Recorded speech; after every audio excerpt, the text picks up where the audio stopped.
a dynasty that ruled for centuries, a family whose reach stretched across continents. Their power was immense, their wealth unimaginable. But beyond the castles and crowns, they left behind objects steeped in history, rumored to carry curses or blessings, objects that witnessed betrayals, triumphs, and the very shaping of empires. Some say these heirlooms whisper stories of glory and ruin, of love and loss. These are the Habsburgs, and these are 8 of their most legendary treasures. Number 8. The unicorn horn. Imagine a creature of pure myth, a magnificent beast, with a single spiraling horn on its forehead, gliding through ancient forests. For centuries, across medieval Europe, people truly believed in the existence of unicorns. The power attributed to their horns was nothing short of miraculous. It was said a unicorn horn could purify poisoned water, heal sickness, and even reveal the truth of a lie. Kings and emperors, desperate for these magical artifacts, paid astronomical sums to acquire them, unknowingly buying the elongated tusks of a peculiar Arctic whale called the narwhal. The Habsburgs, always keen to possess the grandest and most mystifying treasures, were no exception. One such unicorn horn found its way into the elaborate Schatzkammer, the imperial treasury of the Habsburgs in Vienna. This particular tusk, long and spiraled, was a prized possession, a testament to the family's immense wealth and their deep connection to the perceived mystical forces of the world. It was not just a curiosity. It was an investment in power and protection. The horn's pristine white surface, twisting upwards in a perfect helix, would have gleamed under the torchlight in the treasury vaults, drawing gasps from any privileged visitor allowed to gaze upon such a marvel. Records from the time describe how pieces of unicorn horn were ground into powders and added to drinks of royalty, acting as a supposed antidote against poison, a constant fear in the treacherous courts of Europe. Habsburg monarchs, perhaps, including Emperor Rudolf II, a known collector of eccentric and esoteric objects, would have viewed this horn not merely as an exotic curio, but as a vital part of their personal and dynastic security. Rudolf, who ruled the Holy Roman Empire from Prague in the late 16th and early 17th centuries, was obsessed with alchemy, astrology, and natural wonders. His court was a hub for scholars and charlatans alike, all seeking to unravel the secrets of the universe or simply to impress the emperor with new marvels. The unicorn horn would have perfectly fit into his collection of wonders, sitting alongside strange clocks, giant magnets, and rare manuscripts. The horn was believed to possess protective qualities, a sort of invisible shield for the powerful family who owned it. Stories whispered through the palaces spoke of its ability to neutralize malevolent forces and ensure the health of the emperor. While today we understand the narwhal's tusk to be simply an elongated canine tooth, its former status in the Habsburg collection speaks volumes about the mindset. It reflects a time when science, superstition, and royal power were deeply intertwined. The pursuit of such objects was not simply about collecting. It was about embodying divine right and possessing secrets beyond mortal understanding. This particular horn, a single impressive tusk, became an enduring symbol of the Habsburgs' ability to gather the world's most unique and valuable items, whether their value was material or mystical. It represented their dominion, not just over lands and peoples, but over the very fabric of belief and wonder. Through centuries of changing scientific understanding and shifting worldviews, the narwhal tusk remained a fixed point in the imperial treasury. It outlasted countless political upheavals, wars, and dynastic changes. It saw emperors rise and fall, empires expand and contract. Its varied presence in the most secure vaults of the Habsburgs was a silent testament to its perceived power, a relic of a bygone age when a single horn could hold the promise of eternal health and divine favor. Its story is a glimpse into a time when the line between legend and reality blurred for those who ruled empires. A time when magic was a tangible asset in the game of power. It sits today in the imperial treasury. In Vienna, a silent monument to a world that once believed in unicorns. Number 7. The Holy Lance. Imagine a weapon, ancient and scarred, that held the power to decide the fate of empires. A spear tip rumored to have pierced the side of Christ himself. This is the Holy Lance, a relic shrouded in myth and blood, a central piece of the imperial regalia of the Holy Roman Empire, a collection of treasures closely associated with the Habsburg dynasty for centuries. Its history stretches back to the Roman Empire, possibly to the centurion Longinus, who, according to legend, used it at the crucifixion. Through the ages, the lance became more than just a piece of metal. It became a symbol of divine favor, a guarantor of victory in battle, and an object of intense spiritual and political desire. The lance itself is an iron spearhead, roughly 8.5 inches long, adorned with a smaller cross attached by silver wires. A brass sleeve covers the blade, engraved with the words Lanza et clavis Domini, lance and nail of the Lord. The belief that it contained a nail from the cross of Christ intensified its mystical allure. Emperors like Charlemagne, Otto the Great, and Frederick Barbarossa were said to have carried it into battle, attributing their victories to its supernatural power. For a monarch, possessing the Holy Lance was not just about owning a relic.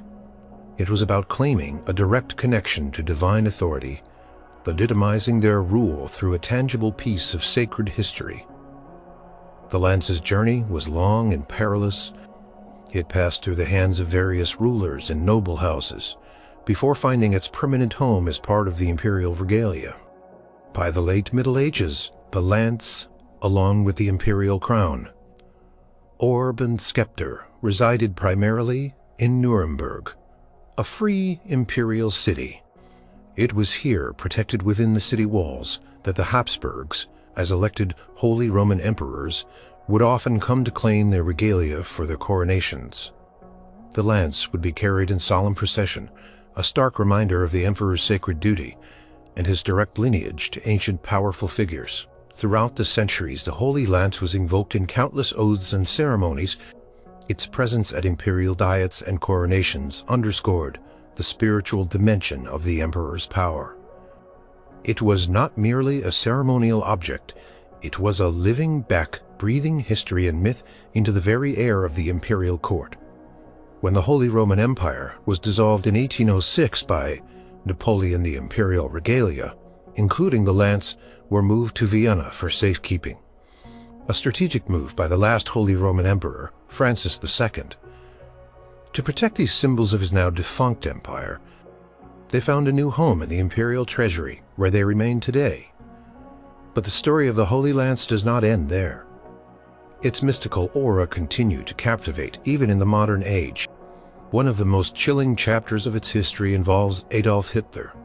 Obsessed with occultism and ancient prophecies, Hitler was captivated by the legend of the Holy Lance, believing that whoever possessed it would hold the destiny of the world in their hands.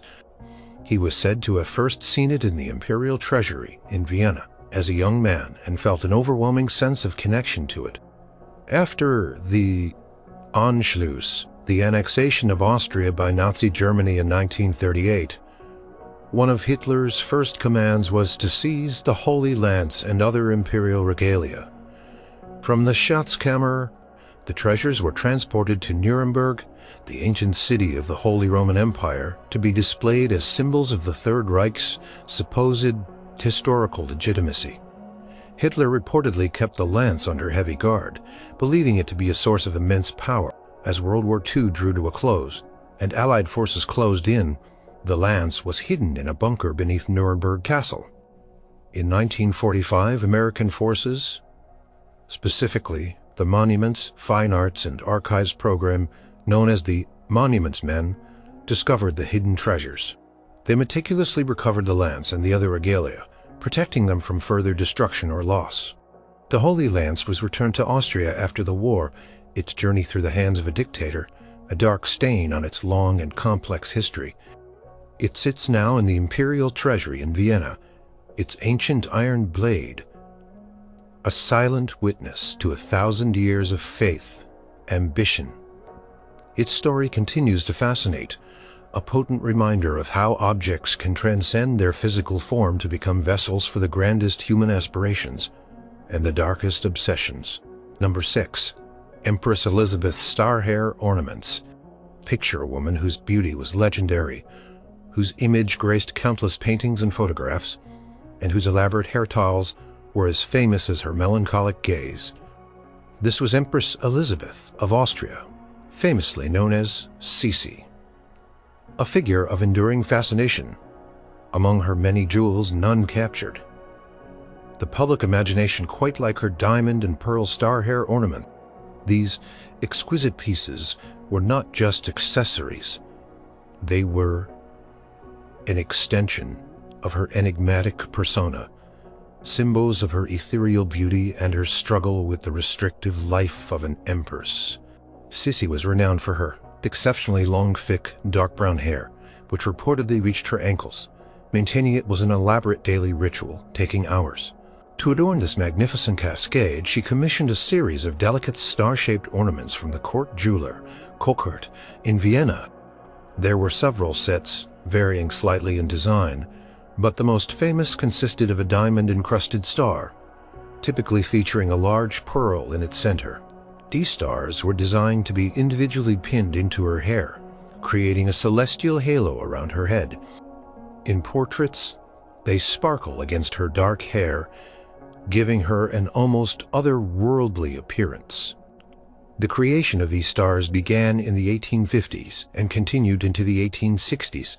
Each star was a miniature work of art, crafted from the finest diamonds and pearls, set in intricate designs that allowed light to catch every facet. The stars were versatile. They could be worn individually, clustered together, or strung on wires to form a tiara-like arrangement. Sisi famously wore them for official portraits, court balls, and special occasions, most notably for her portrait by Franz Aver Winterhalter in 1865, which became one of the most iconic images of her. In this painting, she wears 27 stars woven into her flowing hair, a vision of regal splendor. These stars were more than mere jewelry. They were a part of Sisi's carefully constructed image. Her life as an empress was deeply unhappy, marked by the rigid protocols of the Habsburg court and a longing for freedom. She sought solace in poetry, horseback riding, and a rigorous beauty regimen. The stars sparkling in her hair represented a form of escapism, a way to transform herself into the mythical beauty the public adored, while her inner world remained a private struggle. They conveyed her fascination with stars, the night sky, and perhaps a yearning for a life beyond the earthly constraints of her position. After her tragic assassination in 1898, Sisi's personal effects were dispersed. The fate of many of her legendary star ornaments became as fragmented as her life. Some pieces were inherited by her daughter Archduchess Marie Valérie and other members of the imperial family. Some were sold off over time. For example, a set of 27 stars believed to be the ones from the Winterhalter portrait eventually came into the possession of her granddaughter, Archduchess Elizabeth Marie. Known as the Red Archduchess, later parts of this collection were sold or gifted. One notable star, a diamond and pearl ornament, that was gifted to Sisi's lady-in-waiting, Countess Sestare, after the Empress's death, survived independently for many years. It resurfaced in the art market and was eventually acquired by the Imperial Treasury in Vienna, where it is now displayed. Other stars have appeared at auction, fetching enormous sums, testament to the enduring allure of Empress Elizabeth and her unique style. Some pieces are believed to be in private collections, their exact whereabouts unknown. The story of Sisi's stars is one of beauty, tragedy, and enduring legend. They represent a lost era of imperial splendor and the personal struggles of one of history's most captivating figures. Each star, with its shimmering diamonds and luminous pearl, carries the silent echoes of the Empress's life, her public triumphs and her private sorrows. They are not just precious jewels. They are fragments of a deeply personal story, sparkling remnants of a bygone world forever linked to the Empress, who wore them like a crown of starlight. They remain iconic, their image still conjuring the haunting beauty of their original owner, even decades after her death. Number 5. The Florentine diamond. Imagine a gem of colossal size, shimmering with a distinct lemon-yellow hue, cut with so many facets. It seemed to capture every shard of light around it. This was the Florentine diamond, a legendary stone weighing 137.27 carats, once among the largest cut diamonds in the world. Its journey from the ancient mines of India to the imperial treasuries of Europe, and its eventual mysterious disappearance, make it one of the most intriguing stories in the history of precious stones. For centuries, it was a prized possession of the Habsburg dynasty, passed down through generations of emperors and empresses. The diamond's precise origin is shrouded in myth and conflicting accounts. Some stories suggest it was discovered in the Golconda mines of India in the 15th century. Its earliest documented history places it in the possession of the Medici family, the powerful rulers of Florence. Grand Duke Ferdinand, the first of Medici, acquired the rough diamond, and it was then expertly cut by a Venetian jeweler named Pompeo Studolme for Ferdinand's successor, Grand Duke Ferdinando II. The diamond's unique cut and irregular nine-sided shape with 126 facets was a marvel of Renaissance gem cutting, allowing its yellow brilliance to truly shine. It earned its name, the Florentine diamond, from its connection to the city of Florence. The diamond became a centerpiece of the Medici treasury, admired for its immense size and captivating color. Its journey to the Habsburgs came through a strategic marriage. In 1737, Francis Stephen of Lorraine, Crany, the Francis I, married Maria Theresa, the formidable Habsburg Archduchess and future Empress. Francis Stephen was the Grand Duke of Tuscany, inheriting the Florentine diamond as part of the Medici estate upon the death of the last male Medici. When he became co-ruler with Maria Theresa, the diamond thus entered the vast and glittering collection of the Habsburg imperial treasury in Vienna. For generations, the Florentine diamond was a jewel of immense prestige for the Habsburgs. It was integrated into the imperial regalia, though it was rarely worn personally by the monarchs due to its colossal size. Instead, it was often displayed as a symbol of the dynasty's immense wealth and power, a tangible representation of their far-reaching influence across Europe. The diamond was sometimes set into a hat or a ceremonial brooch, but its primary role was as a showpiece, an emblem of imperial splendor. It witnessed the ebb and flow of empires, the rise and fall of political fortunes, all from its secure place within the Vienna treasury. The diamond's final public appearance with the Habsburgs was after the collapse of the Austro-Hungarian Empire in 1918. At the end of World War I, Emperor Charles I, the last reigning Habsburg monarch, was forced into exile. As the empire dissolved, many of the imperial treasures, including the Florentine diamond, were removed from Austria, supposedly taken by the exiled imperial family. The diamond was part of a collection of jewels that were transported to Switzerland. This is where its story takes a dramatic and mysterious turn. After 1918, the Florentine diamond simply vanished. There are conflicting accounts and theories about its fate. Some rumors suggest it was stolen during the chaotic period following the war. Other theories propose that it was taken to South America by a member of the imperial family and subsequently recut into smaller stones to be sold for money. Yet another possibility is that it was smuggled into the United States and broken down there. The magnificent, irregularly cut yellow diamond, once the pride of the Habsburgs and the Medici, was never seen again in its original form. To this day, the disappearance of the Florentine diamond remains one of the great unsolved mysteries in the world of gemstones. Jewelers and historians have speculated for decades, but no definitive proof of its current whereabouts or its demise has ever emerged. The diamond's tale is a compelling mix of royal grandeur, intricate craftsmanship, and ultimately, a vanishing act that leaves behind only questions. Its legacy is not just its beauty and size, but the enduring enigma of its disappearance. A silent testament to the tumultuous end of a centuries-old empire and the secrets that still lie hidden within its history. Number 4. Austrian Imperial Crown.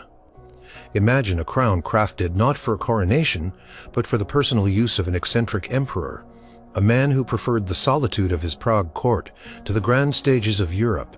This is the Austrian Imperial Crown, a masterpiece of Renaissance goldsmith work created for Holy Roman Emperor Rudolf II in 1602. It was never intended for his formal crowning as Holy Roman Emperor, as that tradition had long involved the ancient imperial crown. Instead, Rudolf commissioned this new crown as a personal emblem of his imperial dignity, a visible manifestation of his unique vision and his deep interest in art, alchemy, and the natural sciences. Its purpose evolved dramatically over centuries, eventually becoming the official crown of the Austrian Empire. The crown's design is distinct and elaborate. It is made of gold richly adorned with diamonds, rubies, sapphires, and pearls. It consists of 3 main parts: a circlet, an arch, and a mitre. The circlet or crown band is decorated with 8 large diamonds, symbolizing the 8 parts of the Holy Roman Empire. It is divided into 4 sections, depicting allegories of Rudolf II's virtues: his triumph over the Turks, his statesmanship, his piety, and his wisdom. The artwork on these sections is a testament to the finest enamel work of the time. From the circlet rises a high arch, spanning the crown from front to back, set with 8 diamonds, symbolizing Christ. At the very top of the arch sits a large, magnificent sapphire, believed to be one of the largest sapphires ever found at the time of its creation. Beneath the arch is a mitre typical of a bishop's headwear, but here fashioned in gold and enamel. The mitre is split into 2 halves representing the emperor's spiritual and temporal authority. It is covered in intricate enamel work depicting birds and plants, all contributing to a sense of lush, almost fantastical design. The entire crown is topped with a blue-green emerald cross. Rudolf II, a Habsburg, was known for his reclusive nature and his profound love for the arts and sciences. He moved his court from Vienna to Prague, creating a hub of intellectual and artistic activity. He accumulated vast collections of paintings, sculptures, scientific instruments, and natural curiosities. The Austrian imperial crown, with its symbolic elements and exquisite craftsmanship, perfectly reflected Rudolf's cultivated and mystical interests.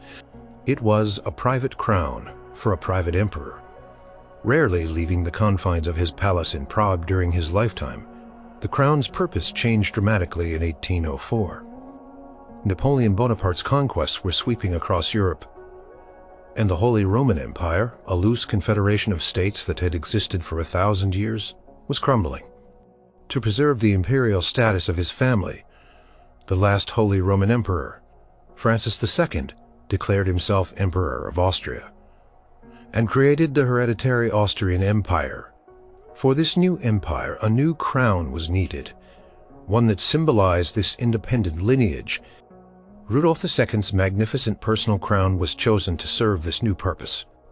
It was renamed the Austrian Imperial Crown, and it became the official symbol of the newly established empire. From 1804 until the dissolution of the Austro-Hungarian Empire in 1918, the Austrian Imperial Crown was a powerful emblem of Habsburg rule. Although it was never used for coronation ceremonies, Austrian emperors were not formally crowned. It was present at all major state occasions. It lay on a velvet cushion during imperial audiences, parliamentary openings, and state funerals. It was featured in official portraits and displayed prominently in the imperial treasury. It served as a constant reminder of the emperor's authority, and the stability of the long-ruling Habsburg dynasty. The crown witnessed the rise of Austria as a major European power, its involvement in complex alliances, and its eventual transformation into the dual monarchy of Austria-Hungary. It saw generations of Habsburg monarchs from Francis I to Francis Joseph I rule over a vast and diverse collection of peoples. When the empire finally collapsed at the end of World War I, the crown remained in the imperial treasury in Vienna. It survived the tumultuous 20th century, escaping the clutches of Nazi Germany during World War II.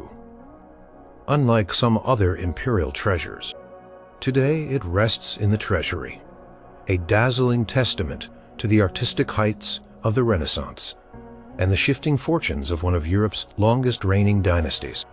Its story is a journey from a personal indulgence to a national emblem, a jewel that saw an empire born and crumble around it yet remained embodying centuries of history. Number 3. The Imperial Scepter.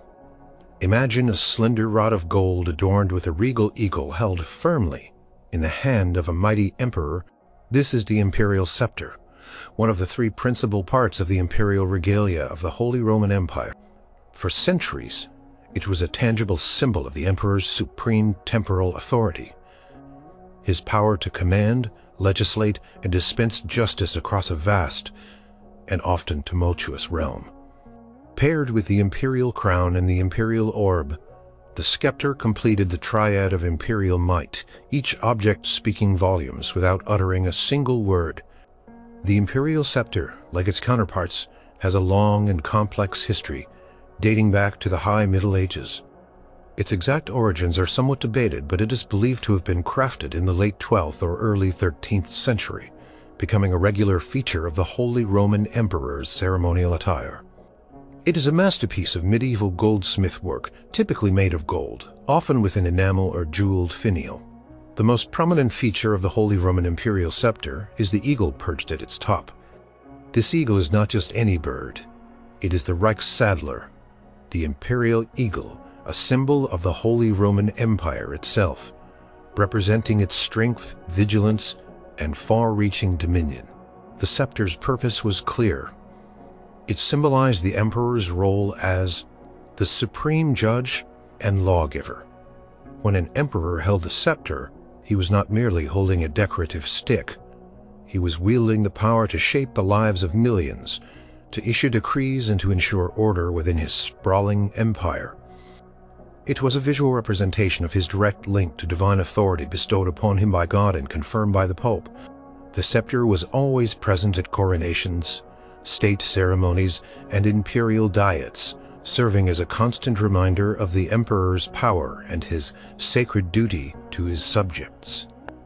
Throughout its long history, the imperial scepter witnessed the coronations of countless Holy Roman emperors, many of whom were Habsburg. From Frederick III, the first Habsburg to hold the imperial crown for a significant period, to Francis II, the last Holy Roman emperor, the scepter passed through the hands of a dynasty that would shape European history for centuries. Each time a new emperor grasped the scepter, it was a moment of profound significance, signifying the transfer of immense power and responsibility. The scepter absorbed the solemnity of these moments, the hopes and fears of new reigns, and the weight of imperial tradition. The scepter, along with the other imperial regalia, was traditionally kept in Nuremberg, a city that served as a central repository for these sacred objects. Periodically, they would be brought out for imperial elections and coronations, which often took place in different cities, most notably Aachen, Frankfurt, and Rome. These journeys were elaborate and highly symbolic, with the regalia treated with the utmost reverence. The scepter would travel under heavy guard, its passage marking a powerful ritual in the life of the empire. When the Holy Roman Empire was formally dissolved in 1806 under the pressure of Napoleon Bonaparte, the imperial regalia faced an uncertain future. Emperor Francis II, who had already declared himself Emperor of Austria in 1804, took measures to secure these ancient treasures. They were moved from Nuremberg to Vienna, finding a new and permanent home in the imperial treasury, the Schatzkammer. This move was a strategic decision, ensuring that these potent symbols of imperial power, even if the empire they represented no longer existed, remained within the possession of the Habsburg family. In Vienna, the imperial scepter, now stripped of its direct function in Holy Roman Emperor coronations, became a museum piece, albeit one of immense historical and artistic value. It still retained its aura of power, representing a millennium of European history and the enduring legacy of the Holy Roman Empire. It is a testament to the continuity of power and the symbolic weight that objects can carry. The scepter's story is one of silent witness, a goldenrod that saw the rise and fall of dynasties, the shifting borders of empires, and the unwavering belief in the divine right of kings. It remains on display in Vienna, a tangible link to a world where a piece of gold could command nations and represent the very essence of rule. Number 2. The imperial orb. Imagine a golden sphere perfectly round, topped by a magnificent cross held in the left hand of an emperor as he faced his kneeling subjects. This is the imperial orb known as the Reichsapfel in German, a central piece of the imperial regalia of the Holy Roman Empire. It is not just a globe, it is a symbol, a tangible representation of the emperor's dominion over the world, his universal authority and his rule under God. Always paired with the imperial crown and the imperial scepter, the orb completed the trio of objects that defined the power and legitimacy of the Holy Roman Emperor, many of whom were Habsburgs.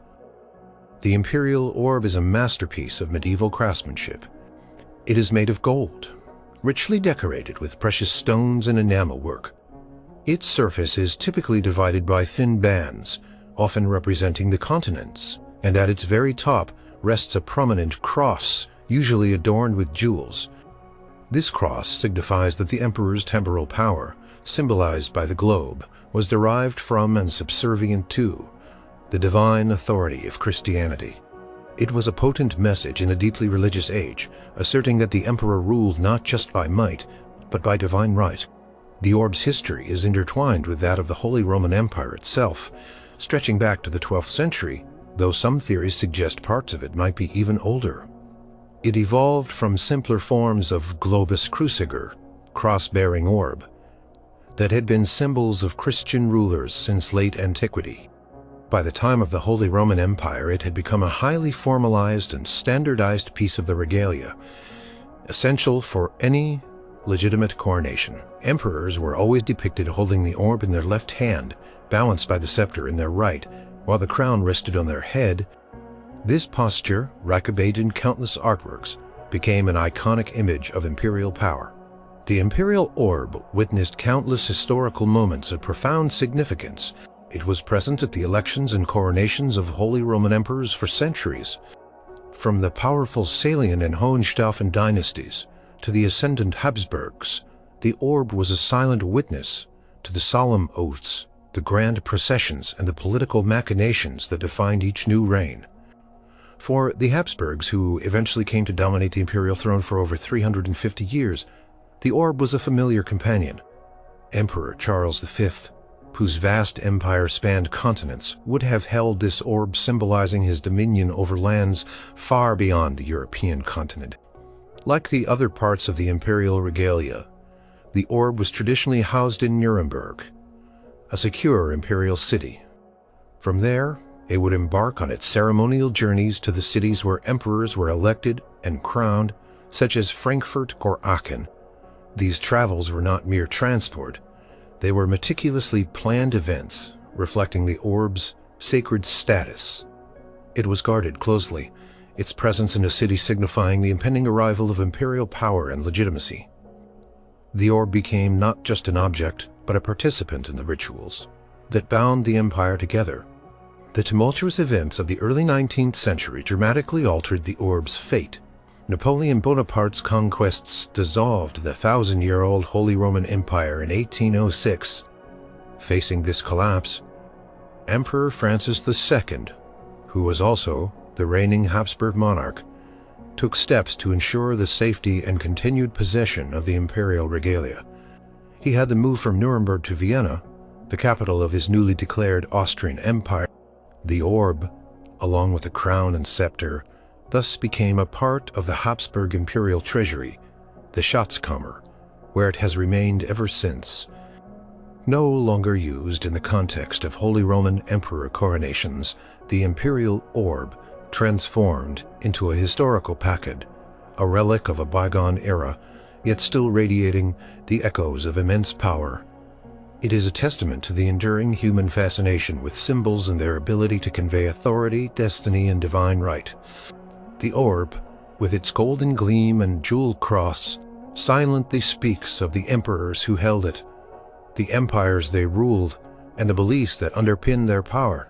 It sits today in the imperial treasury in Vienna, a majestic reminder of a glorious past and the legacy of a dynasty that once ruled over a significant portion of the known world, symbolized by the single golden sphere. Number 1. Imperial crown of the Holy Roman Empire. Imagine a crown not simply made of gold and jewels, but woven from the very fabric of history, a silent witness to 1,000 years of emperors, conquests, and the rise and fall of dynasties. This is the imperial crown of the Holy Roman Empire, the most significant piece of the imperial regalia, and for centuries, the ultimate symbol of power for the Habsburgs and their predecessors. Its very appearance is unlike any other crown, making it instantly recognizable and deeply mysterious. It is not round, but octagonal, a unique shape said to be inspired by the octagonal chapel of Charlemagne in Aachen. The crown is a stunning masterpiece of Ottonian art, likely crafted in the late 10th or early 11th century. It is made of 8 plates of gold, richly adorned with 144 precious stones and pearls. These aren't just randomly placed. They are arranged to symbolize the heavenly Jerusalem. 4 of these plates feature exquisite enamel plaques known as pallid platen, depicting scenes from the Bible, Christed Majesty, between 2 cherubim, King David, King Solomon, and the prophet Isaiah. These images underscore the emperor's role as God's representative on earth, drawing wisdom and authority from biblical figures. The crown has no true fixed arch. Instead, a high arch, set with pearls and jewels, spans the front and back plates, topped by a jeweled cross. This arch is traditionally said to belong to Emperor Conrad II, who ruled in the early 11th century. The crown's journey through history is as rich and complex as its design. It was worn by nearly every Holy Roman Emperor from Conrad II, or possibly an even earlier date, until the empire's dissolution in 1806. This includes a long line of Habsburg rulers, starting effectively with Frederick III in the 15th century, who used the crown to cement their family's dominance over the sprawling, diverse empire. Each coronation was a grand affair, often held in Frankfurt, where the emperor-elect would receive the crown orb and scepter, solidifying his claim to universal Christian rule. The crown was not merely a headpiece. It was a sacred baguette, believed by some to possess mystical powers, bestowing divine legitimacy upon its wearer. The crown resided for centuries in Nuremberg, a free imperial city where it was kept under strict guard alongside the other imperial regalia.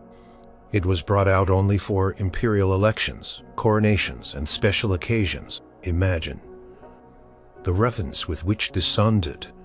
The hound was a potentates, ba ways, praise stays too.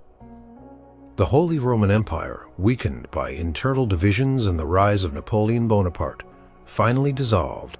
Emperor Francis II, the last Holy Roman Emperor, and a Habsburg, preemptively declared himself Emperor of Austria in 1804. To protect the ancient imperial regalia from Napoleon's grasp, Francis ordered them moved from Nuremberg to Vienna. This was a monumental decision, breaking with centuries of tradition, but ensuring the priceless treasures remained within Habsburg possession. The imperial crown found a new home in the imperial treasury in Vienna, where it remains to this day. Even after the Holy Roman Empire ceased to exist, the imperial crown retained its profound historical significance. It embodied 1,000 years of European history, a tangible link to Charlemagne and the Ottonian emperors, to the Crusades, the Reformation, and the rise of the great European powers. It witnessed the decline of the Habsburg Empire in the 19th and early 20th centuries. During World War II, the crown, along with the other regalia, was hidden from Nazi Germany, transported to a secret bunker for safekeeping, only to be returned to Vienna after the war by Allied forces.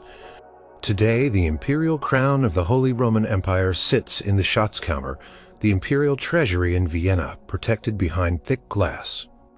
It is no longer worn by emperors, but its silent presence commands attention. Its unique octagonal shape, its shimmering jewels, and its biblical enamel panels tell a story of faith, power, and the enduring legacy of a dynasty that shaped much of Europe.